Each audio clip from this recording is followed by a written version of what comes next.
Continuando con la presentación de las placas histológicas, ahora les voy a hablar sobre las placas más relevantes del aparato reproductor femenino. En esta placa podemos ver la corteza del ovario, en donde destaca una capa simple de células planas denominado epitelio germinativo, que se continúa con la serosa, que viene a ser el peritón. También tenemos que nos muestra la túnica albuginea, que va a estar envolviendo esto, debajo de la cual se empiezan a encontrar folículos primordiales. Estos folículos primordiales van a verse en diversas etapas del desarrollo. En esta fotografía podemos ver que tienen gran cantidad de folículos primordiales que se encuentran en la etapa de crecimiento. Como podemos ver aquí, folículos en crecimiento, también podemos ver un folículo atrésico, que posteriormente ya se mostrará una fotografía solamente de este. Podemos ver también un folículo en crecimiento un poco más avanzado, que está rodeado de una zona pelúcida. Podemos ver parte del antro, de las células germinales, de la granulosa.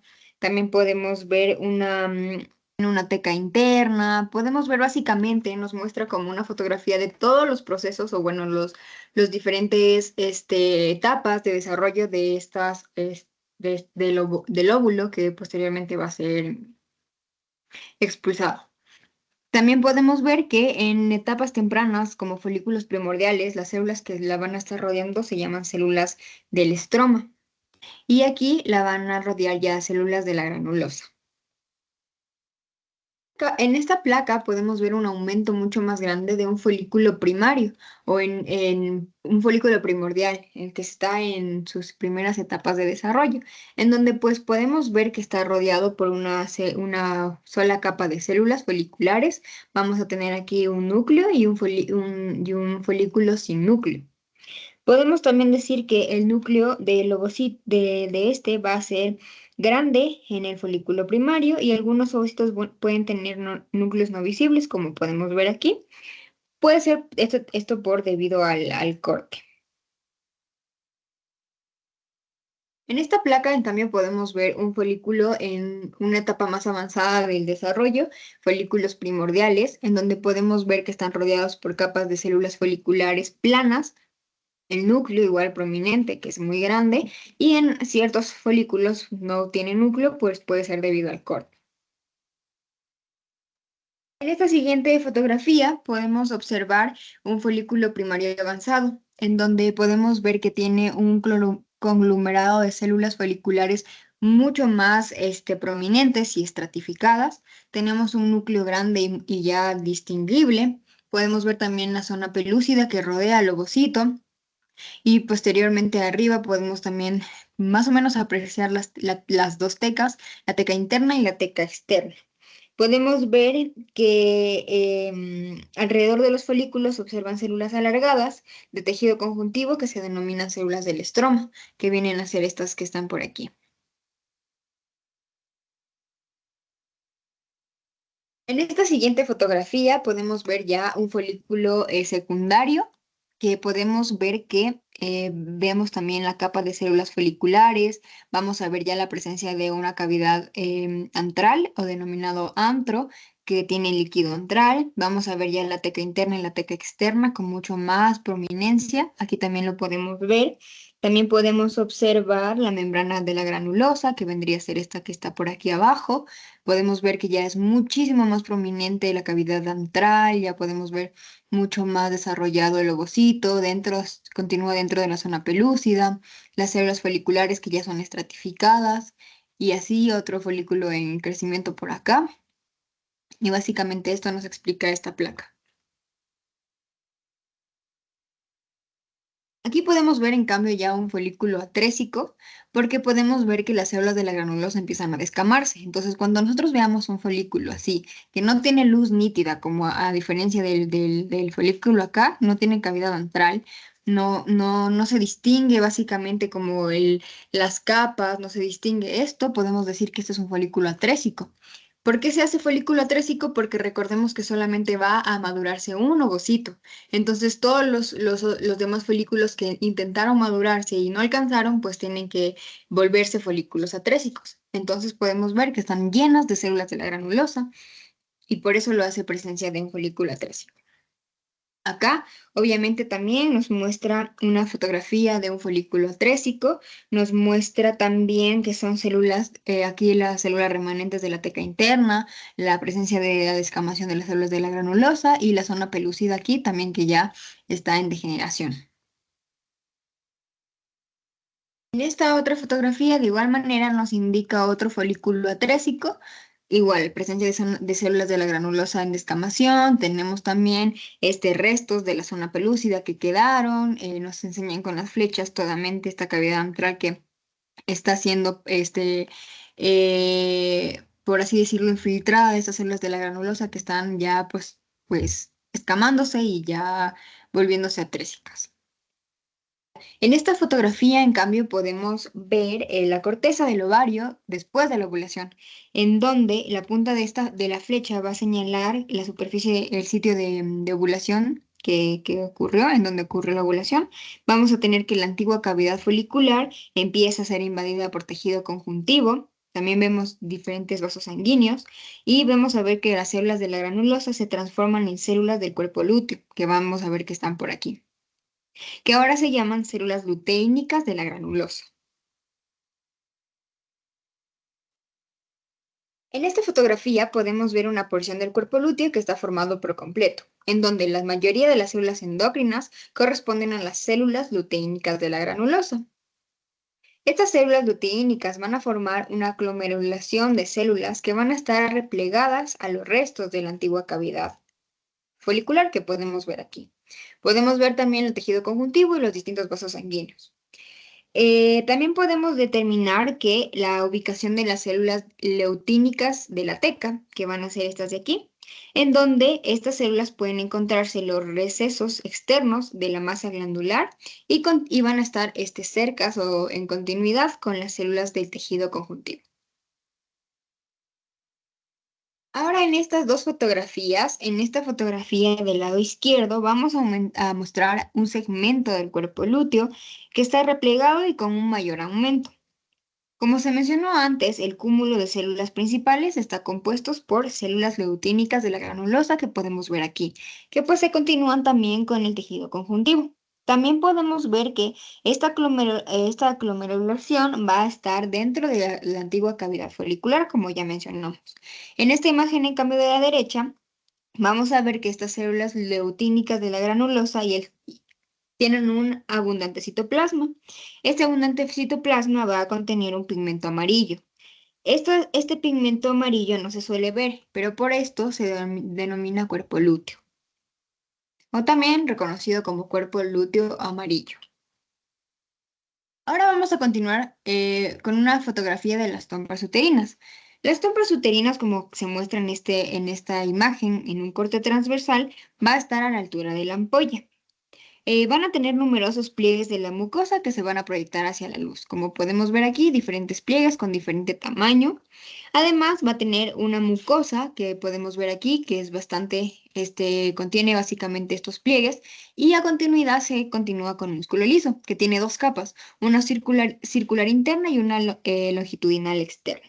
Además, podemos ver que también tiene tejido conjuntivo y no están claramente delimitadas estas capas, pero pues por lo que no es preciso su separación. Básicamente eso nos muestra esta capa, generalmente con un enfoque mucho más alejado, cómo se forman estos pliegues de las trompas uterinas. Bueno, ahora en esta fotografía nos muestra una trompa uterina con un aumento mucho más grande, en donde ya se puede presenciar los pliegues mucosos, a diferencia del anterior, como podemos ver aquí, que no se veían muy bien.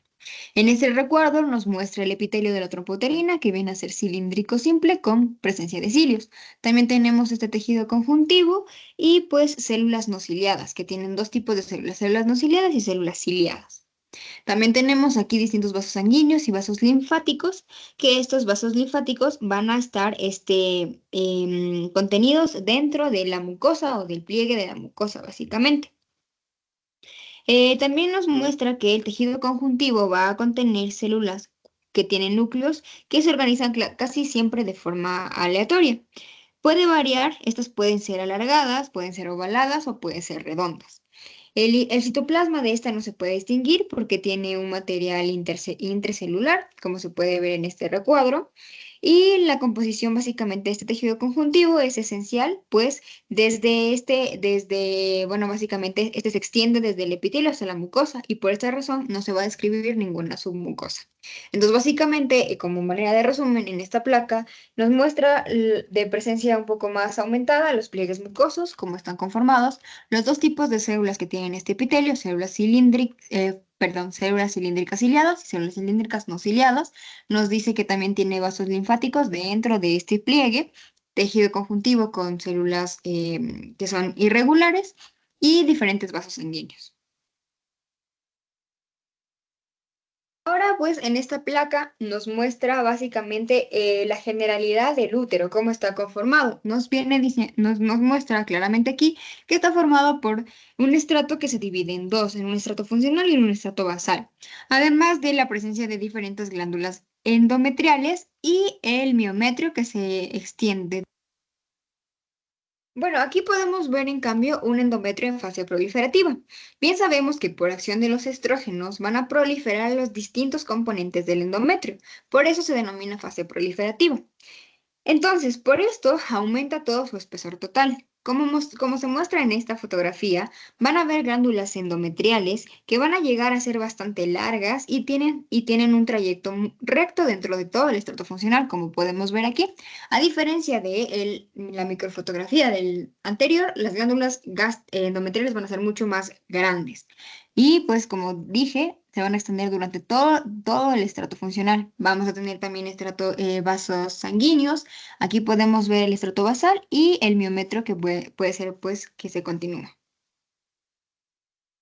Ahora en esta placa lo que vamos a ver es un endometrio en etapa secretora, donde vemos que el estrato funcional va a tener la presencia de estas glándulas endometriales. También tenemos el estrato basal y el miometrio. Como podemos ver aquí, siguiendo con el desarrollo, estas glándulas van a tener gran cantidad de saculaciones superficiales, lo que les dan el aspecto de dentadas, por eso son así, a diferencia de las otras que eran como mucho más alargadas. Estas se observan en las regiones de plano del corte que está próximo al eje longitudinal de la glándula. Entonces, básicamente, en esta placa, lo que podemos diferenciar es que las glándulas endometriales van a tener un aspecto dentado por la presencia de estas aculaciones, a diferencia de las anteriores. Vemos que también ya son bastantes, a diferencia, y van a extenderse desde todo el estrato funcional, básicamente. A diferencia del estrato basal.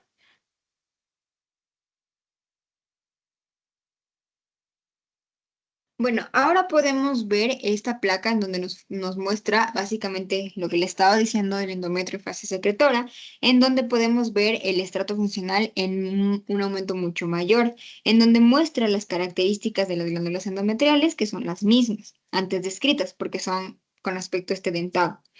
También se muestra la edematización del endometrio y el aumento de espesor, debido pues al edema que se refleja por los espacios, que son estos espacios, que es pues básicamente el edema.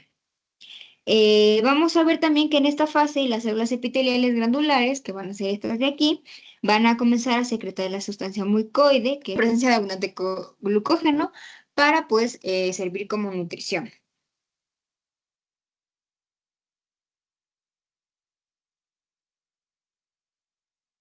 Ahora básicamente en esta imagen nos empiezan a escribir el cuello uterino. Nos dice que el cuello uterino va a tener dos porciones, una porción vaginal o ectocervix que va a estar proyectado dentro de la vagina, en donde podemos ver que están 2/3 arriba de la superficie, que es esto de aquí. ¿Ya? Vamos a ver también que tiene una mucosa, ¿ya? También vamos a poder ver el conducto cérvico-uterino, que básicamente es este que se ve aquí abajo. Vamos a ver también que tiene la presencia de un orificio externo y un orificio externo y un orificio interno. Tenemos que la mucosa va a ser diferente dependiendo la función de esta, que es la cavidad de enfrente. Vamos a ver también las glándulas del cérvix, que van a ser estas de aquí. Y vamos a ver también lo que se presenta en esta imagen, que es el conducto cérvico uterino. Entonces, básicamente nos está mostrando la composición o las estructuras que encontramos en el cuello uterino. Encontramos pues el orificio externo, la mucosa, las glándulas cervicales, el conducto cervicouterino, que pues, va a estar a continuidad con esto. Ahora pues en esta placa vamos a ver el lectocervix, que es la porción vaginal del cuello uterino, que está ubicado dentro de este mismo, tiene la presencia de un epitelio plano estratificado, como lo podemos ver aquí, que va a tener una unión del epitelio y el tejido conjuntivo, que se observa básicamente en la vagina. Vamos a tener que también tiene similitud en la superficie epitelial del ectocervix, que va a experimentar cambios cíclicos en respuesta a varias de las hormonas ováricas. Entonces, básicamente nos muestra el epitelio de este ectocervix, que es epitelio plano estratificado, como podemos ver aquí.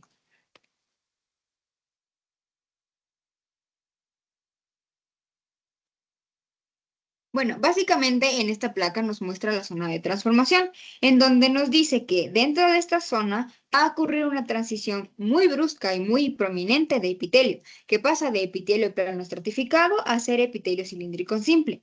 Como podemos ver aquí, vamos a notar que el cambio de epitelial va a formar esta zona de transición y vamos a tener igual la gran cantidad de linfocitos y vasos sanguíneos, como podemos ver aquí, presentes en esta región. Bueno, básicamente en esta fotografía solo nos explica cómo está compuesta una glándula cervical, en donde nos dice que hay células epiteliales muy largas y un citoplasma claro, como podemos ver aquí. Bueno, ahora pasando a la placenta, tenemos que en esta fotografía nos muestra básicamente un corte que se extiende desde la superficie del amnios, de superficie amniótica, hasta el interior de la placenta, en donde podemos ver el amnios presente aquí, podemos ver la placa coriónica y las vellosidades que se van formando. También podemos ver estos vasos sanguíneos de la placa coriónica que son mucho más grandes. Podemos ver que se continúan por aquí. Vamos a ver que la placa coriónica es una capa muy gruesa de tejido conjuntivo que va a contener estas ramificaciones de arterias y venas umbilicales, por eso su aspecto grande y grueso. También podemos ver estas vellosidades coriónicas, que algunas de ellas van a recibir ya sea vellosidades coriónicas de anclaje o vellosidades coriónicas libres. Las vellosidades coriónicas de anclaje se van a extender desde la placa coriónica, como podemos ver aquí, desde la placa coriónica hasta el lado materno de la placenta. Y las vellosidades libres simplemente van a estar dentro de la sustancia de la placa sin fijarse al lado materno. Ahora pues en esta placa podemos ver la placa basal de la placenta y también vamos a ver células de la decidua, los mismos vasos sanguíneos de las vellosidades coriónicas. Lo relevante de esta es que en esta parte, nos dice que en esta parte del útero se van a fijar las vellosidades coriónicas, que van a estar junto a elementos de tejido conjuntivo. Esta placa basal va a tener células especializadas conocidas como estas células de la decidua. Estas mismas células van a agruparse en racimos y lo que les da un aspecto epitelial, porque por estas características igual son de fácil identificar. Entonces, básicamente, en manera de resumen, nos muestra esta placa en la continuidad de la placenta, nos muestra la placa basal y nos muestra que tiene estas células de la decidua que pues son fácil de identificar.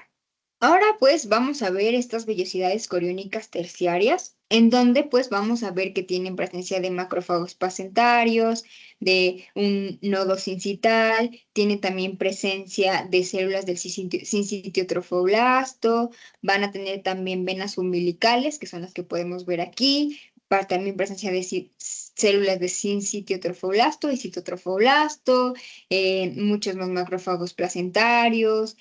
También podríamos decir que estas vellosidades son de diferentes tamaños y que van a estar pues, de manera circundante, van a tener ramas de venas de la vena umbilical, como podemos ver aquí, no poseen básicamente como que límites intracelulares en sus núcleos.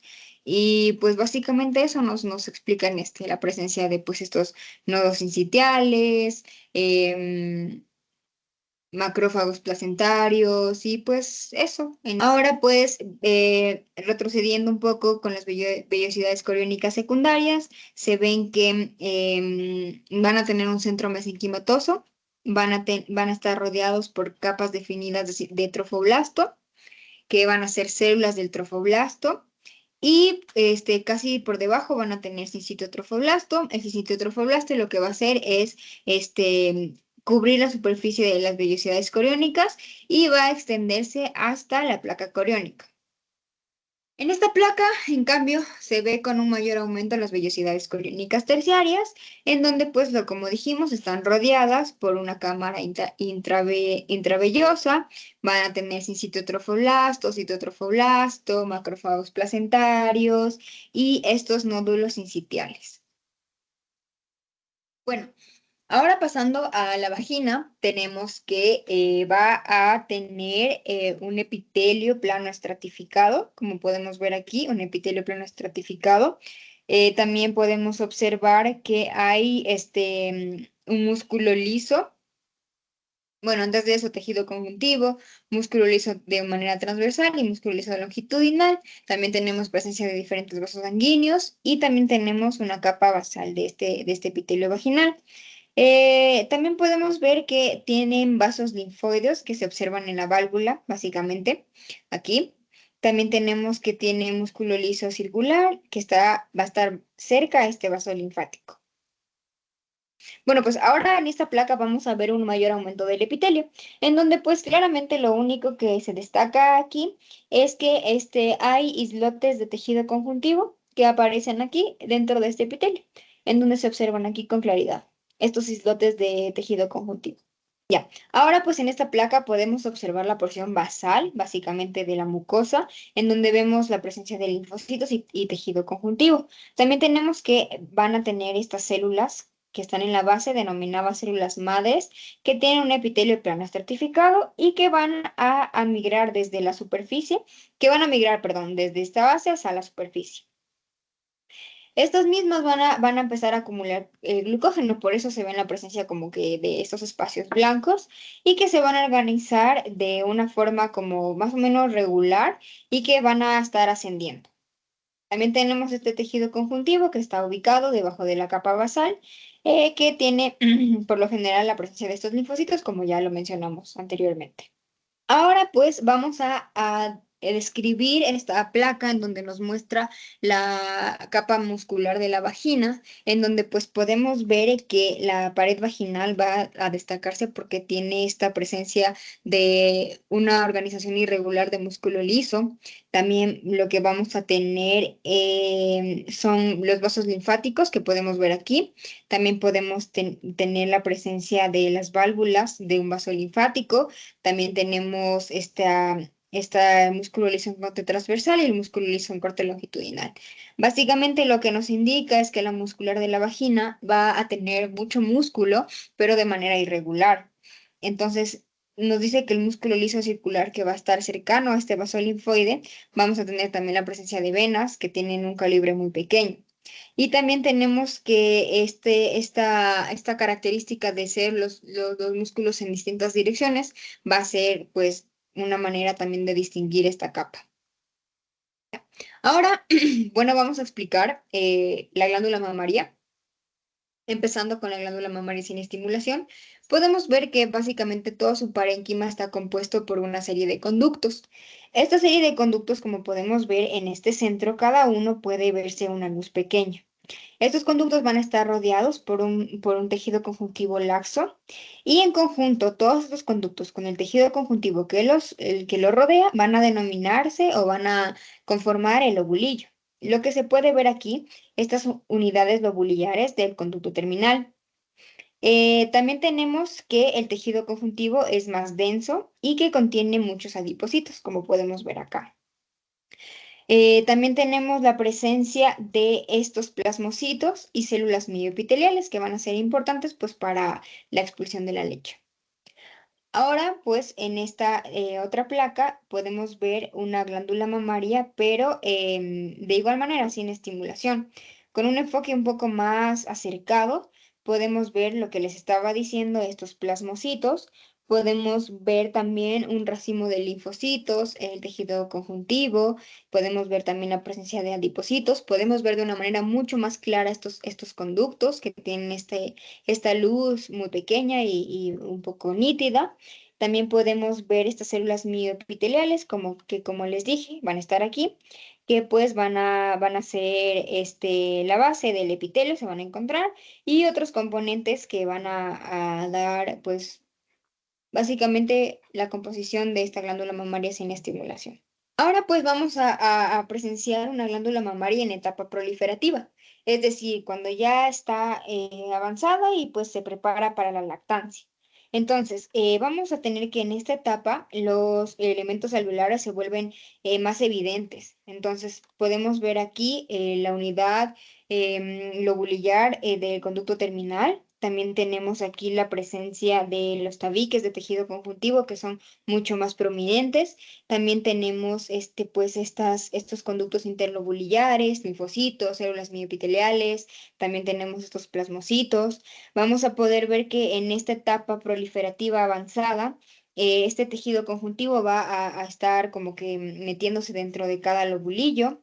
Vamos a tener también que los conductos interlobulillares van a ser fáciles de identificar porque están rodeados prácticamente por tejido conjuntivo denso. En estos conductos van a desembocar un conducto intralobulillar. Ahora pues podemos ver en este otro tipo de tinción, en donde se muestra pues esta glándula mamaria en periodo de lactancia, en cambio. Entonces, tienes apariencia como similar a la glándula en etapa proliferativa, pero lo que le diferencia es que los alvéolos van a tener un aspecto más uniforme y sin luz, y su luz es un poco más grande, como podemos ver aquí, ¿ya? Al igual que vamos a poder observar varios alvéolos que confluyen entre sí, que van a ser como estos que se pueden evidenciar por aquí. Son varios alvéolos que confluyen entre sí. Con esta como asterisco se pueden evidenciar estos de aquí. También vamos a poder distinguir que tiene también inclusiones que se vuelven mucho más grandes porque son secretadas a la luz con las proteínas de la leche. Estas proteínas de la leche están contenidas dentro de las vesículas, como podemos ver en esta fotografía. Esta porción va a estar estas vesículas, perdón, van a estar en la porción apical de la célula y que no van a ser visibles por microscopía óptica. Después, pues, posteriormente van a ser secretadas por exocitosis. También podemos diferenciar los conductos interlobulillares, que se muestran cada uno de estas pues, pequeñas ramificaciones en un conducto intralobulillar, que se une finalmente a un interlobulillar. Y pues básicamente eso nos enseña esta placa. Y bueno, pues con esta placa hemos terminado la explicación de aparato reproductor femenino.